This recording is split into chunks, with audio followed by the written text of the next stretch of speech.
दोस्तों, आज मैं आपको एक ऐसी सच्ची घटना सुनाने वाला हूं जो हिमालय की गोद में हुई। एक ऐसी घटना जिसने कई लोगों की आस्था को फिर से जागृत कर दिया। यह सिर्फ कहानी नहीं, बल्कि उन यात्रियों के अनुभव हैं जिन्होंने मौत को सामने से देखा और महसूस किया कि कोई अदृश्य शक्ति उन्हें बचा रही है। कहानी शुरू होती है। सन 1988 का समय था। मानसरोवर कैलाश यात्रा बेहद कठिन मानी जाती थी। न सड़कें थीं, न साधन। ऊंचाई पर हवा पतली हो जाती थी और हर मोड़ पर जिंदगी और मौत का खेल चलता रहता था। इसी साल भारत के रांची शहर से प्रमोद सिंह नाम का 32 साल का युवक कैलाश परिक्रमा के लिए निकला। वह बचपन से ही शिव भक्त था, लेकिन इस बार की यात्रा उसके लिए सिर्फ तीर्थ नहीं, एक सवाल था। क्या सच में शिव आज भी अपने भक्तों का ध्यान रखते हैं? यात्रा का पहला बड़ा मोड़ लगभग 17,000 फीट की ऊंचाई पर पहुंचे ही थे कि मौसम अचानक बदल गया। चारों तरफ बर्फीला तूफान छा गया। तापमान -10 डिग्री सेल्सियस तक गिर चुका था। हवा इतनी तेज थी कि घोड़े भी खड़े नहीं रह पा रहे थे।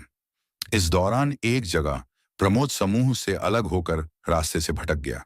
उसके पास न खाना, न पानी, न टॉर्च और न ही कोई दिशा थी। चारों तरफ सिर्फ सफेद अंधा तूफान दिखाई दे रहा था। उसके गाइड ने बाद में बताया, उस जगह इंसान 20 से 25 मिनट से ज्यादा जीवित नहीं रह सकता। प्रमोद का होश टूटने लगा। उसे लगा कि उसकी सांसें जम रही हैं। वो एक बड़े पत्थर से टिक कर बैठ गया। धीरे धीरे उसे लगा कि अब यहीं जान जाएगी। उसी समय अपने आखिरी क्षणों में उसने बस इतना कहा, भोलेनाथ, बस एक बार सहारा दे दो। और फिर बेहोश हो गया।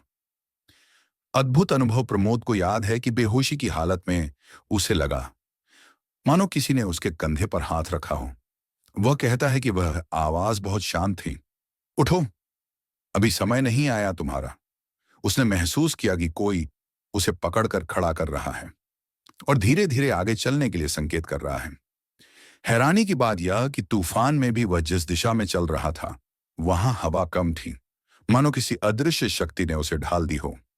15 से 20 मिनट बाद प्रमोद पूरी तरह होश में नहीं था, लेकिन कहता है कि वह एक नीली सी रोशनी को सामने चलता हुआ देख रहा था, जैसे कोई दीपक रास्ता दिखा रहा हो। आ, बचाव दल की गवाही दूसरी तरफ गाइड और तिब्बती लोकल लोग उसे ढूंढने निकले, पर कोई उम्मीद नहीं थी। तभी लगभग 2 घंटे बाद उन्होंने दूर से देखा कि एक व्यक्ति लड़खड़ाता हुआ कैंप की तरफ आ रहा है। सबसे चौंकाने वाली बात, जिस दिशा से प्रमोद आया वह रास्ता इंसानों के लिए बंद माना जाता है। वहां चट्टानें हैं, गहरी खाई है और तूफान में कोई भी आदमी उस तरफ से जिंदा नहीं लौट सकता। जब उसे होश आया, उसने बस इतना कहा, मुझे एक साधु ने उठाया, कैलाश की तरफ दिखने वाले रूप में। लेकिन जब खोज दल ने आसपास देखा, वहां कोई साधु नहीं था।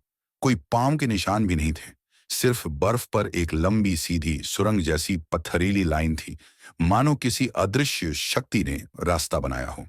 अब घटना का चमत्कारी असर वापस लौटकर प्रमोद सिंह ने यह बात कई बार दोहराई, मैंने किसी को नहीं देखा, पर एहसास हुआ कि भगवान शिव ने मुझे गोद में उठाकर लाया है।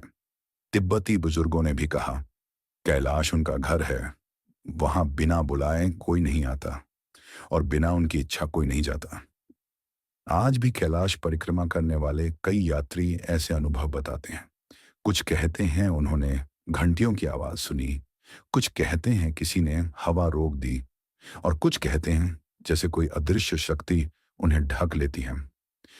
दोस्तों, ये कहानी सिर्फ आस्था नहीं, बल्कि उस विश्वास की कहानी है जो करोड़ों लोग भोलेनाथ पर रखते हैं। कैलाश सिर्फ एक पर्वत नहीं, एक चेतना है। और जब भक्त सच्चे मन से पुकारता है, तो शिव किसी ना किसी रूप में साथ खड़े मिलते हैं। अगर आपको यह कहानी अच्छी लगी हो, तो वीडियो को लाइक कर शेयर करें और चैनल को सब्सक्राइब जरूर करें। हर सप्ताह हम ऐसी ही प्रेरणादायक और रहस्यमयी कहानियां लेकर आते हैं। हर हर महादेव हम